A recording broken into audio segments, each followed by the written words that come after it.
Olá, meus queridos, boa noite. Sejam todos bem-vindos a mais uma aula, uma videoaula, né?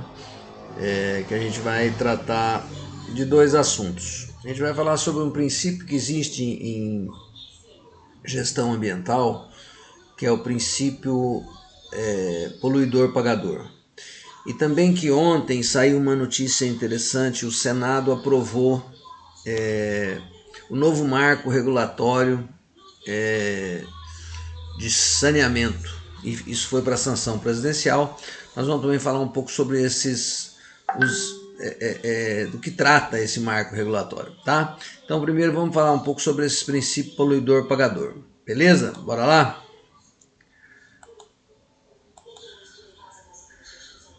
Muito bem, princípio poluidor-pagador.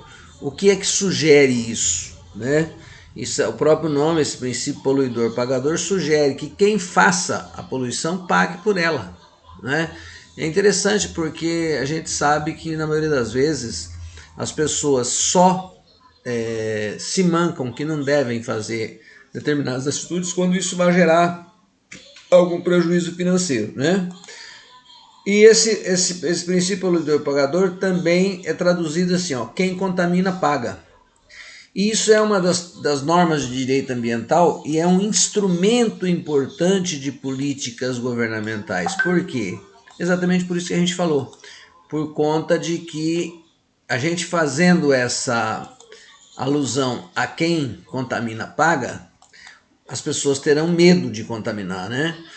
E de uma forma ou de outra, se não contaminar já é bom, né? Seja pela consciência, que seria o ideal, e seja pelo temor de ter uma sanção, também já serve. Esse princípio torna a organização que contamina responsável pelo pagamento do prejuízo que causou. Tá aí a briga da Vale, né? Por todo o prejuízo que ela causou lá na barragem de Sobradinho. É claro que existem alguns prejuízos que são incalculáveis, as vidas humanas que se perderam, né? E provavelmente eles vão conseguir tentar burlar de uma forma ou de outra para não se responsabilizar totalmente por aquele dano todo, porque foi um dano monstruoso.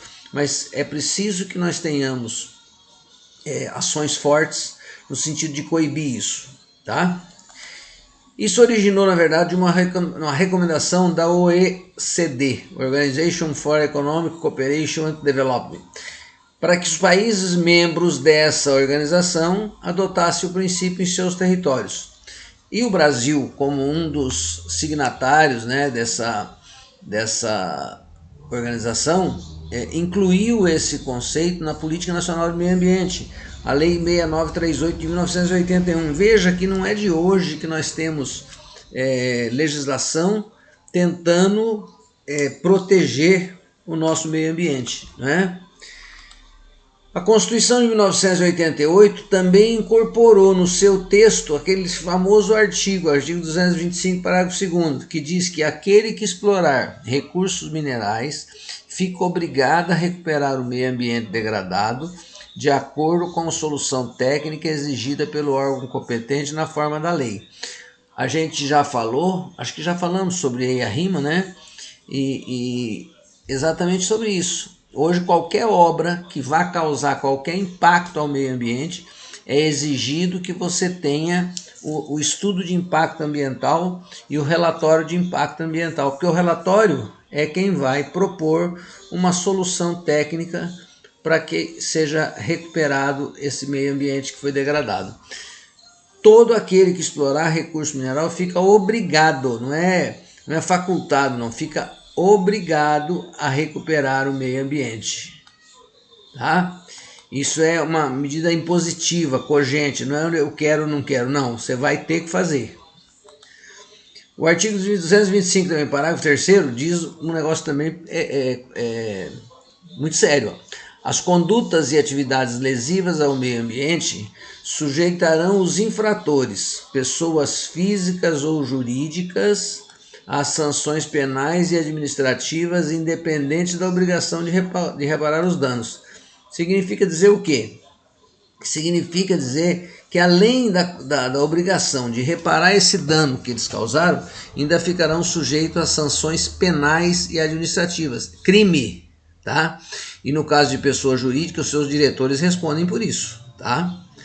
Isso foi levado também na Conferência das Nações Unidas em 1992 no Rio de Janeiro, que consolidou esse princípio no documento síntese do evento incorporado à Agenda 21. Vocês lembram que a gente já falou sobre a Agenda 21? Foi um documento gerado na Conferência das Nações Unidas e isso foi incorporado também na Agenda 21. E o princípio era o princípio 16, que dizia o seguinte: as autoridades nacionais devem procurar promover a internacionalização dos custos ambientais e o uso de instrumentos econômicos, tendo em vista a abordagem segundo a qual o poluidor deve, em princípio, arcar com o custo da poluição com a devida atenção ao interesse público e sem provocar distorções no comércio e nos investimentos internacionais. Veja, o grande problema que eu particularmente vejo é que nós temos uma legislação que aborda todas essas lambanças ambientais que são feitas? Temos. Agora, isso não é devidamente fiscalizado, seja pela dimensão monstruosa que nós temos. Vocês veem, vira e mexe, vocês veem notícia na Amazônia, de garimpo, não sei o quê, que nós não temos condições de fiscalizar. O Exército às vezes vai, os fiscais do IBAMA às vezes vão, mas veja, vejam a questão aqui, nós moramos no estado mais desenvolvido da federação, né? Olha a questão da pesca predatória aqui. Como é que você fiscaliza isso? Se nem polícia ambiental nós não temos mais aqui. A nossa polícia ambiental tem uma sede agora em Castilho e eles têm 300 ou 400 quilômetros de rio para fiscalizar. Então, é preciso que a gente tenha uma severidade maior em fiscalizar e penalizar aqueles que fazem isso, tá? Isso para fazer valer esse princípio poluidor-pagador. Tá certo? Uma outra questão que eu quero abordar com vocês é o que foi aprovado ontem no Senado Federal, esse marco regulatório ambiental. Já tinha sido aprovado na Câmara Federal, foi aprovado no Congresso, sem alterações que façam voltar para a Câmara, então já foi para a sanção presidencial.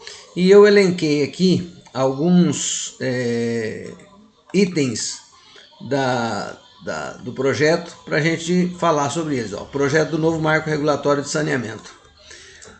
O modelo proposto abre caminho para o envolvimento de empresas privadas no setor. Vocês sabem tão bem quanto eu que o Estado ele é muito inoperante, ele não é eficiente nas ações que ele exerce. Então o que acontece? Nós temos muitos serviços que são de função do Estado, que quando vai para a iniciativa privada acontece com muito mais qualidade e tudo mais, não é verdade? E também na questão do saneamento, essa é a questão. O modelo que foi aprovado vai abrir caminho para envolvimento de empresas privadas no setor. Hoje nós temos um percentual muito pequeno de empresas privadas que trabalhem com saneamento no Brasil. Então o objetivo disso é universalizar o saneamento básico, até 2033. Nós já falamos que o Brasil tem um percentual muito grande de pessoas que não tem saneamento. E por conta disso nós temos uma mortalidade infantil muito grande, nós temos a incidência de doenças que são decorrentes dessa falta de saneamento, né? Olha só, atualmente 100 milhões de pessoas têm coleta de esgoto e 34 milhões estão sem água tratada. Uma insanidade pensar que as pessoas podem viver sem saneamento, né? Então, a ideia é que você universalize esse saneamento com a previsão de investimento de até 700 bilhões. Vai acontecer? Não sei. Vocês sabem que na iniciativa privada, eu não concordo com aquela frase que funcionário público é vagabundo. Não, não é isso. Mas acontece que o nosso modelo de gestão pública é extremamente burocrático. Então, as coisas não caminham, demora, né? Precisa comprar não sei o que, faz licitação, faz não sei o que, faz não sei o que, a coisa embaça. Então, algumas coisas, quando a iniciativa privada participa, andam mais rápido. Olha só, como é que serão os contratos? Os municípios não poderão transferir a execução do serviço de saneamento para empresas públicas estaduais. Será preciso abrir licitação para que haja concorrência de empresas públicas e privadas. O que ocorre? Hoje, tem muitos municípios que passaram a gestão da execução do seu serviço de saneamento para órgãos públicos estaduais, né? Não poderão mais fazer isso. Poderão sim, serão compelidos sim a abrir um processo licitatório onde possam participar com empresas públicas e privadas. Você vai dar a oportunidade de que a empresa privada também participe, tá? Uma outra questão que está abordada no projeto é a prorrogação. Os acordos em vigor com a iniciativa privada têm até março de 2020 para serem prorrogados por mais 30 anos. Quer dizer, março de 2020 já foi, né? Então, mas vai ser possível prorrogar. Para isso, as empresas precisam comprovar viabilidade econômico-financeira. Claro, você não vai prorrogar um contrato aí que não tenha viabilidade financeira, né? É possível você permitir a prorrogação desse contrato por mais tempo. Esses contratos precisam ser longos? Sim. Por quê? Porque vai depender de investimento. Ninguém vai querer investir se não tiver um tempo longo para poder também ter o retorno do seu investimento, não é verdade? A meta qual é? As empresas devem se comprometer com metas a serem cumpridas até o fim de 2033. Entre elas, cobertura de 99% para fornecimento de água potável e de 90% para coleta de tratamento de esgoto. Não poderá ocorrer a interrupção dos serviços. Isso é importante. Veja, quando a gente tiver 99% de fornecimento de água potável e 90% para coleta e tratamento de esgoto, nós vamos atingir um patamar legal, né? Diante daquilo que a gente tem hoje. Vocês viram lá 100 milhões de pessoas sem saneamento, né? Tá lascado. Outra questão, que muitas vezes os pequenos municípios se esbarram na dificuldade por serem pequenos, né? Então, o que permite o projeto? Para que municípios menores se tornem atraentes para as empresas, estados e municípios podem contratar serviços de forma coletiva, formando blocos. Ou seja, você pegar numa região onde tenha 2, 3 municípios pequenos, eles podem formar um bloco e contratar um serviço pelo bloco. Essas experiências, se bem conduzidas, dão certo. Nós temos aqui na região nossa um consórcio de saúde para permitir que municípios menores possam contratar alguns serviços através do consórcio. Isso não pode ser para burlar a legislação e ficar contratando todo mundo através do consórcio, mas é uma coisa interessante, tá? E outra coisa nessa questão do bloco que está previsto também no projeto, a adesão é voluntária e os participantes podem deixá-lo quando quiserem, ou seja, você não vai obrigar um município a fazer parte de um bloco como esse, mas vocês sabem que quando você tem isso é histórico, né? Se eu sou pequeno, eu tenho pouca capacidade de negociação. Na medida em que eu me junto com 3, 4 pequenos, nós nos tornamos mais fortes e também vamos ficar mais fortes numa eventual negociação, não é? Se vocês forem fazer uma reivindicação, e pensem no meio onde vocês estão, na escola, por exemplo, vocês vão fazer uma reivindicação para um professor qualquer. Professor, não estou gostando desse sistema, mas é só você? Só você é só você. Agora, vocês estão em 17 alunos, junta 15, fala, professor, nós não estamos satisfeitos com isso, queríamos mudar assim. É um outro peso. Diante de uma administração é um outro peso. Então, sempre que você junta forças, você se torna mais forte, tá? Por isso que esses blocos de pequenos municípios acabam tendo esse condão de facilitar a vida deles. Outra questão é a questão da regulação. Como é que vai ser regulado isso? Vai ser regulado pela ANA. Não sei se a gente já teve a oportunidade de falar da Agência Nacional de Águas. Ela é quem regula uma série de coisas com a questão de saneamento e água no Brasil, tá? Esse órgão fica em Brasília. Eu tenho inclusive um amigo do meu tempo de faculdade.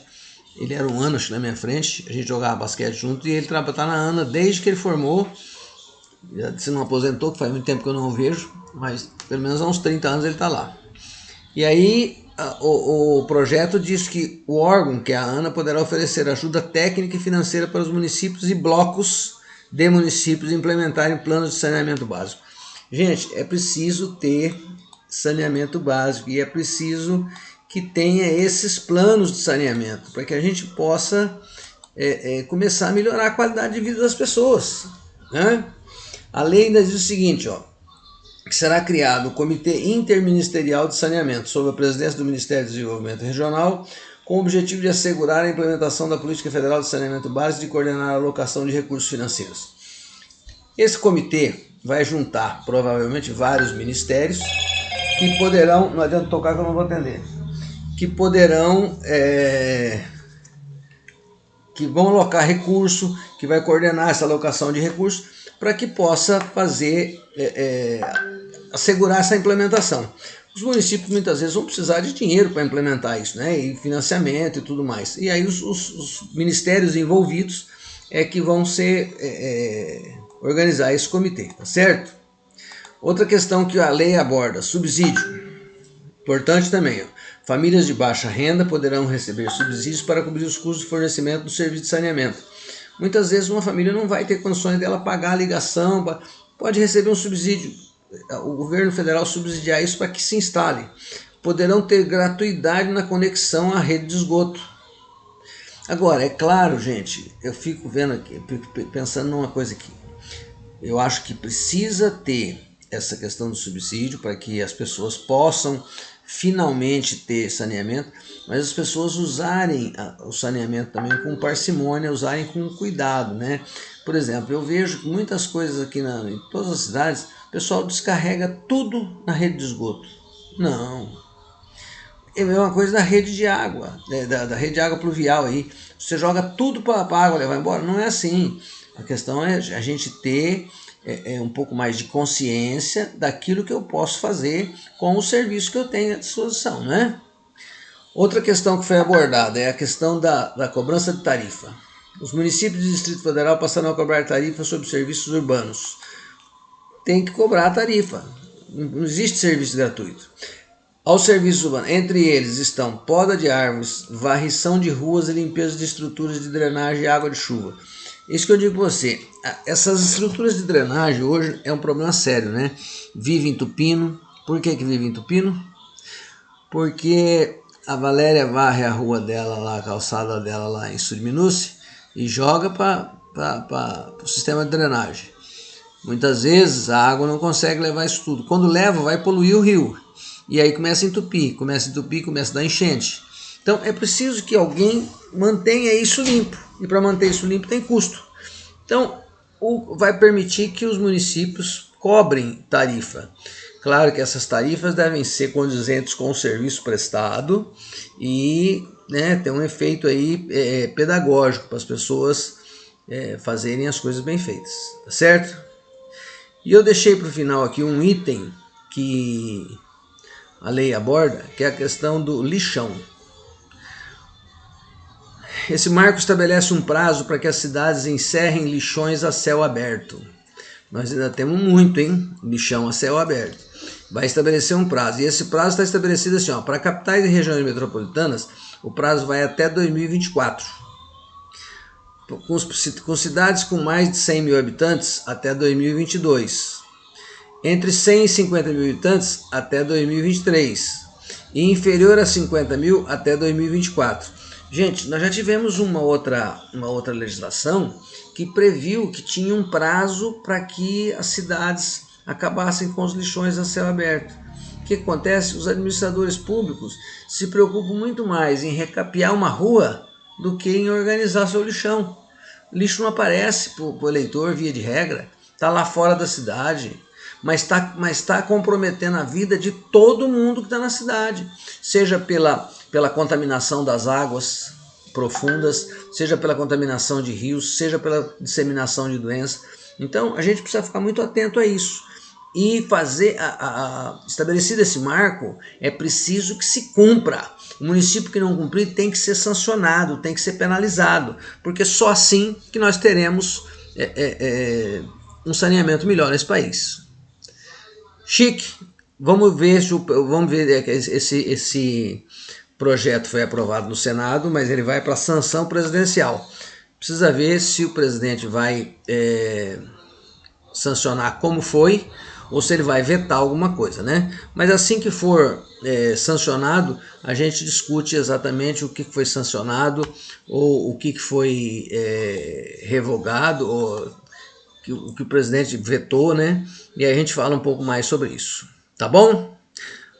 Um bom final de quinta-feira para vocês, um bom final de semana, valeu? Beijo a todos.